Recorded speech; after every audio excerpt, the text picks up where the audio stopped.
या फिर सरकारी रूप में भी जब मैंने काम किया, मेरी प्राथमिकता का केंद्र रहा। मैं खुद से काम करने में मुझे सबसे ज्यादा रुचि अभाव वाले क्षेत्र में हुई।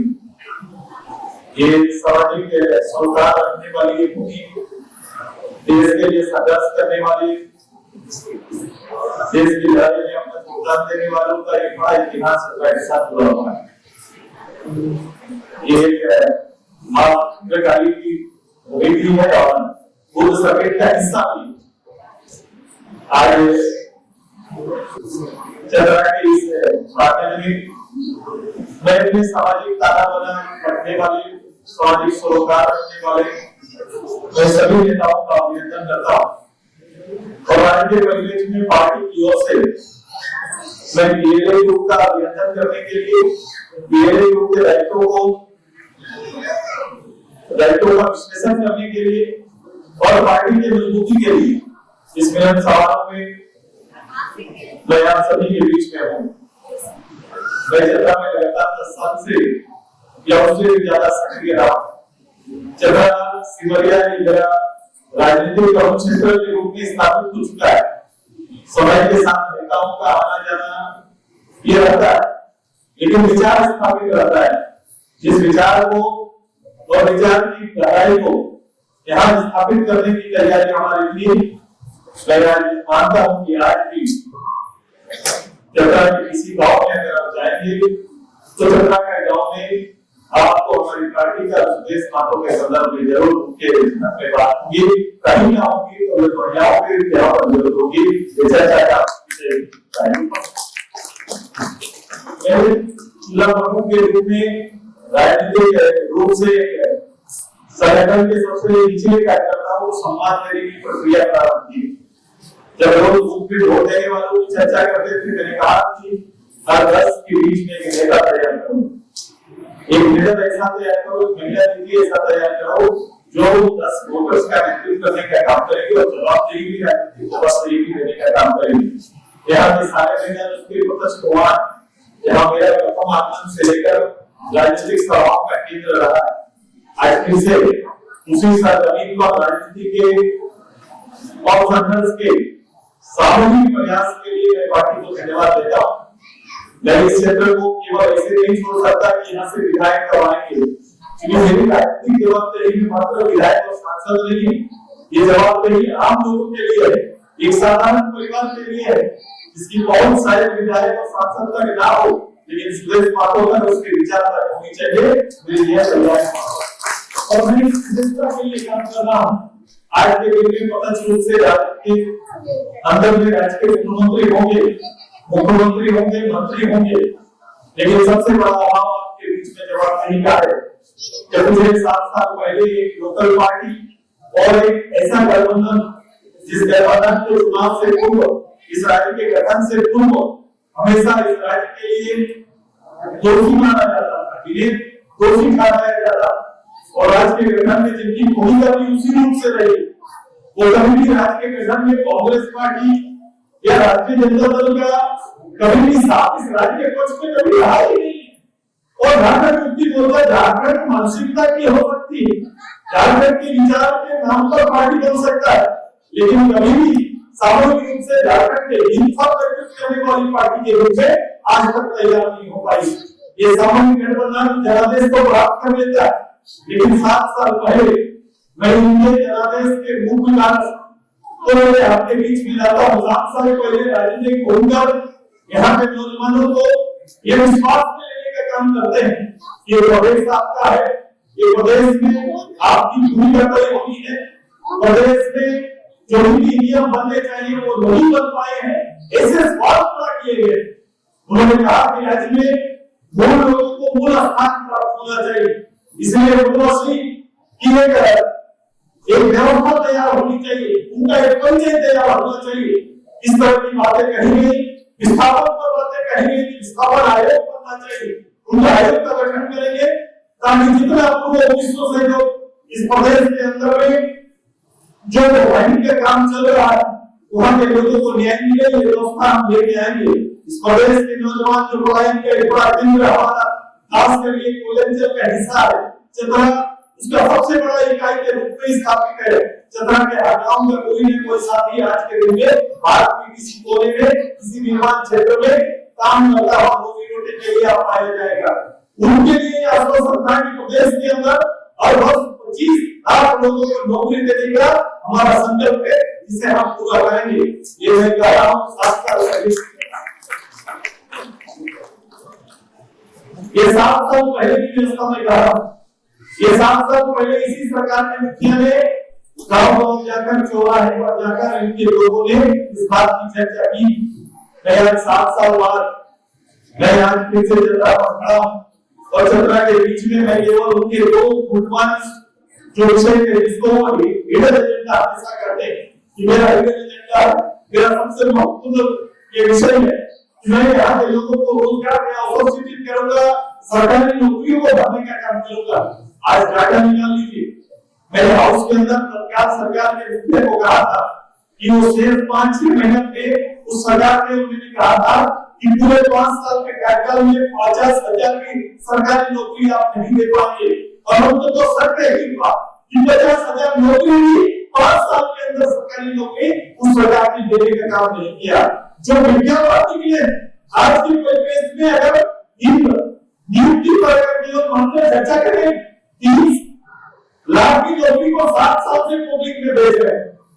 हर समय जानते हैं कि इतनी नियुक्तियां हैं, इतना खाली है। 7 साल पहले जो बच्चा ग्रेजुएट था, जो नौकरी की तैयारी कर रहा था, जो पोस्ट ग्रेजुएट थे या टेक्निकल जो लोग भी अपनी पढ़ाई कंप्लीट किए थे, उन लोगों का 7 साल के बाद उम्र जो उनका 7 साल पार हो गया और आज 7 साल के बाद नया लड़का उस योग्यता में आ गया है। कभी इसको सामने लाकर देखिए, प्रदेश में 40 लाख नौजवानों के हाथ में 40 साल से कम उम्र के हाथ में रोजगार शून्य है, कि हाथ में कोई रोजगार नहीं।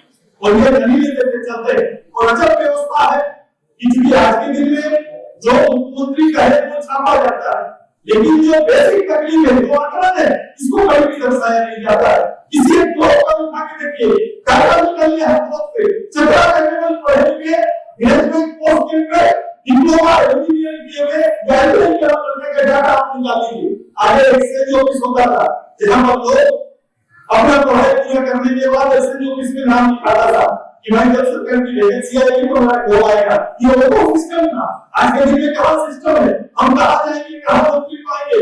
सरकार के पास बेस था क्या? ये 3.5 लाख नौकरी जिसमें पुलिस और शिक्षक का सबसे बड़ा जो व्यक्तियां हैं उनको छोड़कर शेष लोगों के लिए कोई जीरो प्लान है, इनके पास कोई प्लान नहीं है, कोई प्लान नहीं है, लेकिन इनका भाषण चलते रहता है। अब बताओ ऐसी व्यवस्था, ऐसा नेतृत्व के प्रति ये व्यवस्था कहां से हो सकता है? ये पूरा स्थिति ऐसा हो गया कि चुनाव, इस बार के चुनाव से पहले इन्होंने जगह जगह पर 2 पोस्टर खूब छिपवाए जिसमें कहा गया कि ऐसा लिखा पोस्टर लिखा। और सबसे बड़ा हुआ कि उन्होंने इस बार युवाओं को टारगेट किया था, युवा महिलाओं को टारगेट किया है। युवा महिलाओं के लिए आपके लिए योजना लेके आए कि इस बार का हिडन एजेंडा मेरा दूसरा है, 25 लाख नौकरी का छोड़ दीजिए। इस बार महिला समाज योजना हम लेके आए हैं। हर महिला को 18 साल से 50 साल की महिला को हम कितना देंगे? 2500 रुपया करके देंगे। ये मेरा हिडन एजेंडा है, उस एजेंडा को ध्यान दीजिए और यही मेरा आदेश लेने का सबसे बड़ा लोग प्रभावित भी हुए, जनादेश प्राप्त भी हुआ। दूसरा बात, अब जनादेश प्राप्त होने के बाद अब आप बताइए, मैं अच्छा करता हूँ, कभी बुराई नहीं करता, लेकिन उसके समय की योजना को चुना गया, मैं उसका जरूर उल्लेख करूंगा और जिस उम्र के लिए चुना गया उसका उल्लेख हम हमेशा करते हैं। तब भी मेरे को 18 साल से 50 साल के लोगों को आपने ये योजना चलाने का निर्णय लिया। चलो आपको लगा होगा कहीं ना कहीं सरकार को योजना चलाना है तो सरकार योजना क्यों चलाएगी लिखा जाता है। भाई इतना तो सामान हम लोग है, लोगों को भी जानना चाहिए कि सरकार कौन योजना लेके आए, योजना हम क्यों लेके आए, सरकार को बताना पड़ता है कि योजना किस लिए है, ये 18 साल से 50 साल क्यों दे रहे। मैं यही जानना चाहता हूँ कि 18 से 50 साल आपने क्यों किया, ये थोड़ा सरकार उसमें क्या उल्लेख किया इसको बताने का काम करेंगे। मैं ये भी जानना चाहता हूँ कि चुनाव से पूर्व ये 2500 का डाटा के लिए कहीं कोई कागज पत्र नहीं चेक हुआ। भाई चुनाव से पहले जब आपके खाते में 2 महीना 3 महीने का पैसा एकाएक चुनाव से पहले जब भेज दिया गया तो आपसे किसी तरह का घाटा नहीं माना गया। उस समय सरकारी नौकरी में काम करने वाली, पुरुष काम करने वाली महिला दीदी के खाते में भी चला गया। महिला है तो उनके खाते में डाल दीजिए, ये चला गया पैसा। आफ्टर इलेक्शन के बाद अचानक सरकार सामने आती है और कहते हैं कि सरकारी काम और सरकारी काम करने वाली सेठ का, सहायक का, किस तरह की महिलाओं का नाम काटा जाएगा। मैं ये पूछता हूँ कि भाई चुनाव से पहले हम योग्य थे और चुनाव के बाद अचानक हम अयोग्य हो गए, ये क्या है? इसीलिए हम आपको कहते हैं कि ये केवल चुनाव में वोट लेने का तरीका अपनाया गया था। और जो लोग कहते हैं सरकार अगर कोई नीति निर्धारण करती तो समय शर्त रख देती कि इनको नहीं रखा जाएगा। मैं उनको उदाहरण दे रहा हूँ कि ये सरकार भी रोज काटने का काम कर रही है। 2 साल हो गया, 2 साल में कहां कैसे किसको छाटे ये काम चल रहा है। ये अगर एजेंडा जरूरी है, आपने ये महसूस किया कि 2500 नहीं देंगे तो ये परिवार नहीं चल सकता है, जरूर आपने नजर देने का अगर ये प्लान किया तो उस परिवार के तकलीफ का मूल्यांकन आपको है। अगर ये है तो 2500 रुपया आप 3 महीने बाद, 4 महीने के बाद हमारे खाते में क्यों आ रहा है? आपने ये क्यों नहीं किया?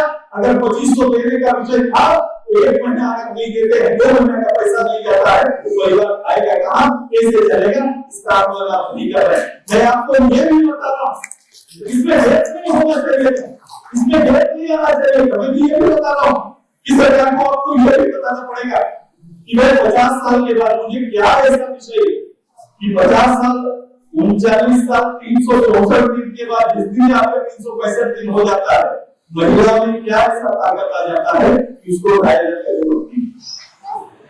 कैसे उसका परिवार अचानक से सरकार चमत्कार देखती है कि 50 साल के बाद 2500 की जरूरत नहीं, जरूरत है नहीं। तो 52 साल में 2500 रुपया सरकार जरूरत पड़ेगा कि नहीं? पड़ेगा कि नहीं? 4 महीने का काम में 1 दिन देने में हो रहा है, 50 साल पूरा तो छड़ जाएगा।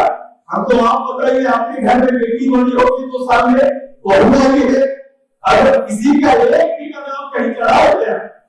इस 2 साल में किसी का नाम चढ़ा है क्या? सरकार दरबार लगाती थी, दरबार में माना जाता था, कागज जाकर लिखा जाता था। अगर आपका इतना ही महत्वपूर्ण योजना है तो 2 साल में एक भी लोग नहीं छूटना चाहिए। और मैंने ये तय किया कि सरकार को ऐसे सरकार कोई बात बोल के निकल नहीं सकती। 2 बात के लिए उसी योजना पर हम सभी महिलाओं के साथ काम करेंगे। ये 2 साल अगर भी मेरा अधिकार है कि मेरे बेटी, मेरे परिवार की बेटी या मेरे घर में आने वाली बहू अगर 18 साल हो गया था तो उसकी योग्यता लगती है तो 2500 रुपया उसके खाते में आना है। आप खाता का मूल्यांकन और नाम जोड़ने में अगर 2 साल लगाइएगा तो ये सरकार की है। 2 साल आपका हक है, ये 2 साल का पैसा एक बार 60,000 रुपया दीदियों के खाता में जाना चाहिए। इसको विशेष करने का ये दूसरा है कि मेरा अधिकार है। अगर आप हमको केवल नाम चढ़े तो उनके नाम नहीं कर सकते, क्योंकि मेरा 18 साल जिंदगी हुआ, सरकार के खाते को पता है, सरकार को पता है कि इस गांव की इस बेटी का 18 साल हो गया, सरकार को पता है इस घर की बहू का 18 साल हो गया। तो 2 साल से आने वाला पैसा जिसका 1000 मिला है, हम वो पूरे 1000 रुपए की है, उसको मिलना चाहिए। और दूसरा 50 साल से ऊपर को यह क्यों नहीं मिलेगा, ये सरकार को बताना पड़ेगा। हम महिलाओं की टीम के साथ हमारे वाले समय में सरकार के दरवाजे पर जाएंगे। 50 साल बाद ऐसा क्या स्थिति हो जाता है, क्या ताकत हो जाता है, क्या आपकी समाधान मेरे परिवार में हो गया, ये सब जरूरत नहीं है, इस सरकार को बताना पड़ेगा। ये तैयारी को इसका लेकर चलिए और सरकार को इसी के विषय पर हम जाएंगे। सरकार को ये बताना चाहिए कि 18 साल से 50 इस समय आपकी पढ़ाई का समय बेसिकली ग्रेजुएशन या पोस्ट ग्रेजुएशन का समय मूल्य होता है। जब इस समय आपकी बेटी को पढ़ाई का समय है, इसमें पढ़ाई के सहयोग चाहिए, उस समय उनसे 2500 रुपया रखा जा रहा है। नौकरी का पैसा जिस समय आपकी बेटी के खाता में आना चाहिए कि उस समय 2000 पेंशन का पैसा या फिर इसको 57 पैसा के रूप में देने का काम कर रहे हैं। जिस समय आपके हाथ में नौकरी आना चाहिए, ये 25 साल का उम्र नौकरी पाने का, रोजगार पाने का, जब आपके खाते में 25,000 20,000 50,000 कम के आना चाहिए, वहां 2000 रुपये पकड़ा के ये मैं आपका उपकार कर रहा हूँ। मैं सबक बना रहा हूँ, ये बीच का और विचार करने का विषय है। इसको नीचे लेकर जाइए, चर्चा करिए, बात करिए कि ये सिस्टम हमारे एक नहीं हो सकता। महिलाओं को पढ़ाई जो बीवी 18 साल की हो गई, जो बेटी 18 साल हो गई, उसका बेहतर पढ़ाई, उससे रोजगार की सुविधा सरकार देने का काम करे। जो 25,000 का रोजगार है उसे 2,000 का काम कौन चले, इस सरकार को करना पड़ेगा। और जब जीवन के 50 साल के बाद जब जिस समय पैसा की आवश्यकता होगी, इस समय बहुत बेटी अपना परिवार अलग कर लेते हैं गांव की व्यवस्था में, इस समय उस माता को पैसा का जरूरत है, उस समय 2500 रुपया उसे काट कर ये सरकार की आमदनी चाहती है। किसी मुद्दे के साथ सरकार नहीं कर रही है, बड़ी तैयारी की ओर आगे जाइए, बैठिए, चर्चा करिए, चौपाल में बैठिए, जैसे मैंने परंपरा पहले किया था, समूह में बैठिए और चर्चा करके इस बात को आगे लेकर चलिए। मैं आज के नौजवानों से आग्रह करता हूँ, जो आज के नौजवान जो वर्तमान समय में ये परीक्षा का जो इनका कर्मचारी चयन आयोग और राज्य प्रशासनिक सेवा में जो चयन प्रक्रिया चल रही है, यह आपके बेटा और हमारा भाई एग्जाम का हिस्सा कहीं न कहीं लोग बैठ रहे हैं, एग्जाम लिख रहे हैं, वो लोग आ रहे हैं और एग्जाम लिखने के बाद आप आज का रास्ते को जो नौकरी की बात कर रहे थे, वो कहाँ का सूत्र आगे आपके यहाँ पर जगह बना रहा है। इस रिजल्ट को निकाल के देख लीजिए, भोजन की खूबियों को देखिए, ये हमेशा समय काट रहे हैं। सरकार अपनी लोगों के साथ छल कर रही है कि वातावरण पूरे राज्य में चला हुआ है। अभी आपके यहाँ पर जन वितरण प्रणाली के कुछ दुकान में राशन लेने वाले लोगों के खिलाफ में सरकार कार्रवाई कर रही है। ऐसा है कि जिनका नाम राशन में नहीं होना चाहिए और लोगों ने नाम नहीं करवाया, उनके खिलाफ में सरकार पूरा रिकॉर्ड निकाल के एक दावा कर रही है कि आपको इतना आपसे दोबारा किया जाएगा। ऐसा है कि ऐसा हो रहा है, राशन वाला तो प्रोवाइड कर रहा है आप सभी लोगों को, ऐसा हो रहा है। अब बताओ, चलो ये हो करे सरकार कि चलो सरकार नियम से चलना प्रारंभ कर रही है, बहुत अच्छी बात है। तो सरकार को और एक काम करना होगा कि सरकार ये महिला योजना के नाम पर चुनाव से पहले जितना पैसा बांट दी, जो नियम सरकार नहीं था, क्या वो पैसा भी सरकार वापस लेगी क्या सरकार? वो भी तो नियम के विरुद्ध था। आपने भेज दिया, मान लो किसी सरकारी महिला जो नौकरी करती है सिपाही का उसका खाता लेके चला गया, वो पैसा नहीं, पैसा भी तो सरकार का पैसा होता है, वो पैसा भी उनका ही करना है। सरकार ऐसे कोई प्लान करेगा क्या? ऐसा कुछ नहीं है। ये सरकार हुकूमत करने का काम कर रही है। मेरे भाई लोग इधर माइनिंग एरिया में सरकार के नियम और शर्त के बारे में बात कर रहे हैं कि पूरी सरकार उसी शर्त पर काम कर रही है। राजस्व का क्या कहना है? कल एक वीडियो आया था जमशेदपुर से एक महिला, होमगार्ड महिला अपने बच्चे या परिवार के किसी का इलाज करा रही, 5 महीना से शायद पेमेंट नहीं मिला है, और पेमेंट नहीं मिला है तो वो अपने पेमेंट न मिलने को वो एक वीडियो के थ्रू वो भेजने का काम किए। आप देखो सरकार का महिला सशक्तिकरण का असली चेहरा है। कोई भी सरकारी काम करने वाला का पेमेंट नहीं हो, ये सरकार वित्तीय रूप से पूरा उलझी हुई है। वित्तीय प्रबंधन इनका नहीं है, निजी प्रबंधन चलने लगा है। एक टैक्स के अंदर एक निजी टैक्स इन लोगों ने बना लिया बंगाल के कर्ज पर। आप यहाँ पर आपके यहाँ पर आपका विधायक सांसद ये प्रदेश को नहीं चला रहे हैं, यहाँ का जो हुक्मदार है डीसी और एसपी चला रहे हैं, यहाँ का वीडियो और सीओ चला रहे हैं। ये हमने कहा कि कुछ दिन पहले हिम्मत है तो हिम्मत है, ये पब्लिक की हिम्मत की बात नहीं करते। इस प्रदेश के कर्मचारी का हिम्मत बढ़ा हुआ है, इस प्रदेश के अंदर वीडियो का हिम्मत बढ़ा हुआ है, लोगों का हिम्मत बढ़ा हुआ है, एसपीडीसी का हिम्मत बढ़ा हुआ है। इसीलिए आज के दिन में जब भी अपना काम और अपनी कोई शिकायत लेकर आप जाएंगे तो जवाब आपका होगा। कर्मचारी बोलेगा आपका अगर आवाज में नाम न चढ़ा है तो कर्मचारी आपसे कहेगा जाइए हम नाम नहीं चढ़ाएंगे, जिसके पास जाना है चले जाइए। तो आपको बोलेगा आप एसपी के पास जाओ, डीजी के पास जाओ, कोई मुझे बात नहीं पता। आपके सीओ बोलेंगे आप जिसके पास जाना है चले जाओ। इसके बाद और हर पद हर कुर्सी का निर्धारण इस सरकार ने कर दिया है, इस सरकार के मुखिया ने कर दिया, और जो दर देके गया है वो आपका कोई बात ना सुनेगा। तो इसी तरह से हिम्मत है तो हिम्मत है, तो हिम्मत है तो हिम्मत इन अधिकारियों का बड़ा है और जनता भारत में आनी भी जनता है। मैं जनता की जनता से आग्रह करता हूँ, प्रदेश की जनता से आग्रह करता हूँ, आइए ऐसे समय पर एक दिन होगा ऐसी सरकार की कल्पना तक हम लोग ले जा सकते हैं। कभी आप कल्पना सपना में नहीं सोच सकते ऐसी सरकार आपके सामने अभी काम कर रही है। इसके विद्यार्थी मजबूत होने के लिए आप सभी को सशक्त बनना पड़ेगा, राजनीतिक चेतना बढ़ानी पड़ेगी। केवल स्मॉल और स्मॉल में आंकड़े मिलाने से काम नहीं चलेगा, धीरे के माध्यम से एक सफल चुनावी प्रक्रिया में खुद को शामिल करना पड़ेगा। ये एसआईआर कोई अलग सी चीज नहीं है, एसआईआर में ये काम रेगुलर काम है जो चुनाव आयोग को करना चाहिए था कि जिन लोगों का नाम छूट गया, जिन लोगों का नाम मृत्यु के बाद भी रेगुलर चल रहा है, उन सभी लोगों का नाम इन छठी नए लोगों का नाम जोड़ना और एक वोटर का जो जगह पर नाम ना हो ये सुनिश्चित करना, ये सुनिश्चित करने का काम किए। ये जवान के रूप में सभी लोग खुशों का स्थान दे रहे। मैंने पहले से भी तय किया, मेरा राजनीतिक पदार्पण के बाद से मैंने आपके यहाँ की सिमरिया में एक बार मैंने जब महिला सशक्तिकरण का शुरुआत नहीं से करा, इसमें मैंने कहा इस बार पार्टी को ये भी तय करना है कि डीएलए में महिला महिला केवल भागीदारी कब्जे से लेकर आरक्षण का बात अभी चल रहा है, जो हाउस में जाता है हाउस से निकल जाते हैं, लेकिन हम तो काम करते हैं। मैंने पहली बार चौकट में रहने वाली दीदियों को मैंने पंच पंचायत में जगह दिया, मैंने सेल्फ ग्रुप बनाकर आपको संगठित करने का काम किया। इसलिए आप कहीं पर भी दीदी अगर नजर आती है, कहीं पर भी घर से निकल कर कारोबार कर रही है, कहीं से निकल कर विवाह कर रही है, तो निश्चित रूप से आज से 15 साल पहले लिया गया करने का ही परिणाम। ये सशक्त व्यवस्था है, ये सशक्त व्यक्ति का दौर है, ये सशक्त केवल बेनिफिट स्कीम मात्र से नहीं होगा बल्कि जागरूक करना ये बड़ा विषय है और इसको भी बड़ा चर्चा करना है। आप सभी लोग मिलकर करिए, पीएलए में आप अपना नाम दीजिए और घर पे बैठिए, ये जो सरकार की ओर से है उनके साथ वो सूची हमारे पास प्राप्त है, उसको सही गलत करने में या सही कैसे होता है वो प्राप्त है, क्योंकि इसमें मुद्दे करोड़ नहीं है, इसमें आपकी भूमिका दी गई है। ये कोई सांसद चाहेंगे तो नहीं होगा, कोई विधायक चाहेंगे तो नहीं होगा, लेकिन किसी का नाम हटाना जोड़ना ये आपसे संभव है।